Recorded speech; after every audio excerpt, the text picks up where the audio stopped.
basically on the new leaks that came out today. They could be true, they could not be true.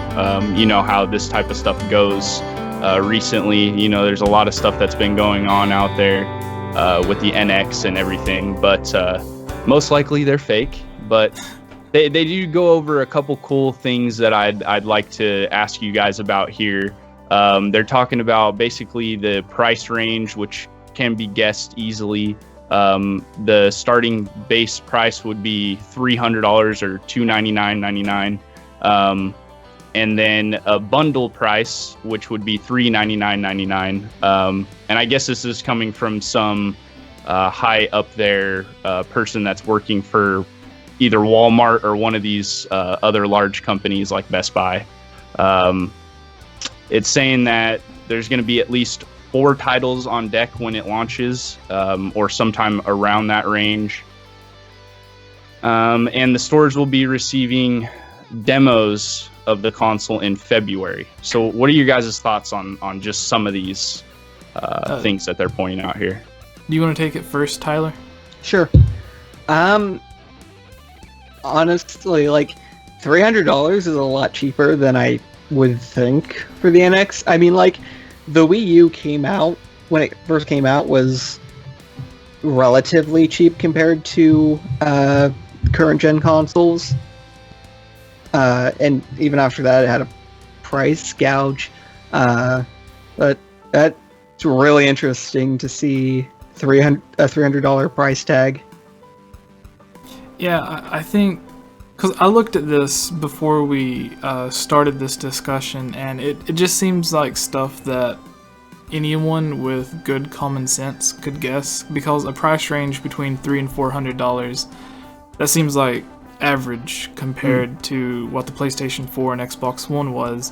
Mm-hmm. And if the rumors about how powerful it is are true and that it isn't necessarily competing with PlayStation 4 and Xbox One, then I could see them putting more money towards having it to where it is like the Wii U, to where you have the controller with the screen on it or whatever that breaks apart to another controller, and then you can just set it on the adapter that lets it connect to the TV, or however it is. They could be reusing some of the money that they're not spending on more powerful hardware to have that kind of technology, and that would make sense for the pricing of it. I would still look at it as closer to the $400 range than the $300, because I believe there was a quote saying that they won't be selling this as a loss of profit a while back. The current president mentioned something like that they wouldn't be selling it at a loss. And like, some of the stuff mentioned in the post said something along the lines of that posters were seen and promotional boxes or packaging to where it had NX on it. Mm-hmm. Unless NX is going to be the official title, or NX stands for something like, I don't know, Nintendo Cross, Nintendo Experimental, whatever, Nintendo Extreme, whatever NX could stand for. Unless it does represent the initials, I don't see NX being anywhere on the packaging. I would expect its actual title to be there. Yeah, and definitely. Then on the posters, it mentioned something about, well, they mentioned pricing, and then they mentioned the posters separately. I would imagine being this close, or being posters being sent out for the very first NXs to get shipped to retail, I would expect the posters to have the pricing, the date, and everything like that on the posters themselves, not just whatever it said that it had. Mm-hmm. So just looking at the posters, if any of it was true, I would, like I said, I would expect what the actual NX looks like on there, the pricing, the date, maybe a slogan or something like that. And I think they did mention some kind of slogan. Do you have it pulled up to where you can read it, Rick? Yeah, let's see here. It was like, clean affection. Take it on the go with you, or something like that. Interact with your game on the go. Yeah, there you go. I found it. Yeah. And that slogan, it kind of makes it seem less like you'll actually be playing or experiencing the full game on the go, that you'd get some kind of chopped down version of it, or else it would just say play your game on the go or something like that. It wouldn't say what it said, like.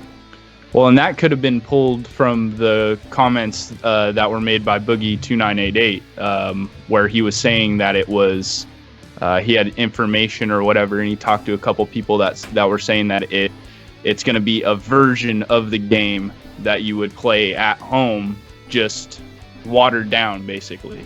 So they could have easily pulled that from what he said earlier this week or last week. That would be interesting, because I've had the similar discussion about how the mobile version of the game could interact with the full game if it is like that and you're not having the full experience on the go with you. And it's like, for example, like they've mentioned that some of the mobile games that they're putting out for cell phones will interact with the full retail game. Like, I think they mentioned Animal Crossing with that, and maybe Fire Emblem as well. I think if it is something like that, then in Zelda's case, would there be, like, if you take it on the go with you, you won't actually be able to play Breath of the Wild, but maybe you'll be able to play some weird mini game or whatever mobile Zelda game they're coming out with.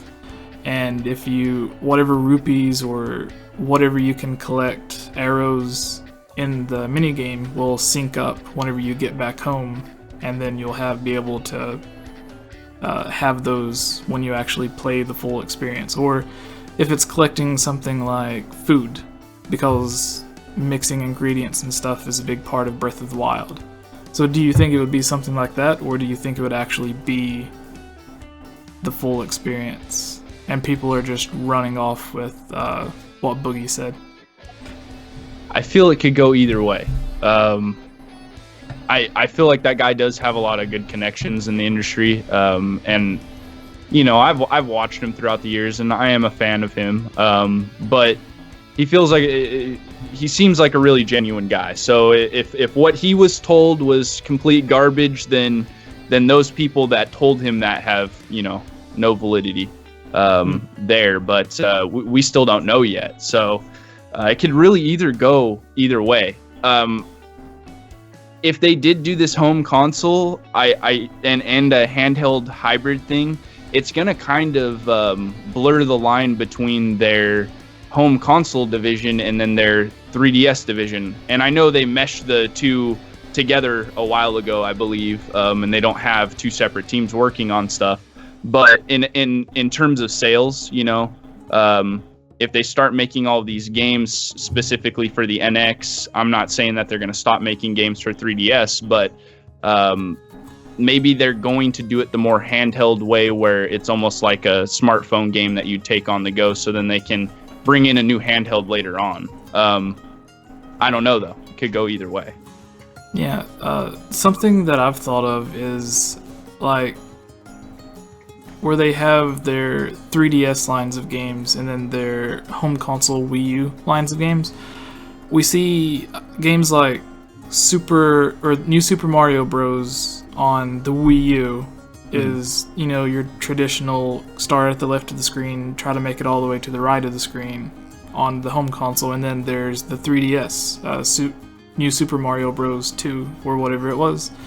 That was kind of the same game. Like, they had their differences, but more so than not, they're kind of the same game. Just one is more fancy, has more graphic fidelity to it. And in the same way, Super Mario 3D World is like the bigger brother to Super Mario 3D Land on the 3DS. So if the NX does come out and it is this mix of both, then where they have a team working on a game like 3D Land for the mobile side, and then they have a team like that was working on 3D World to be the big home console experience, and you can play both of these on the NX, why would you pick the lesser game over the larger experience? That's kind of what I'm thinking. So maybe Yeah. whenever they mix the teams together, then instead of making these two separate experiences, they can put all of their ideals into the one game. And where there's more people working on it, presumably the game would be finished faster.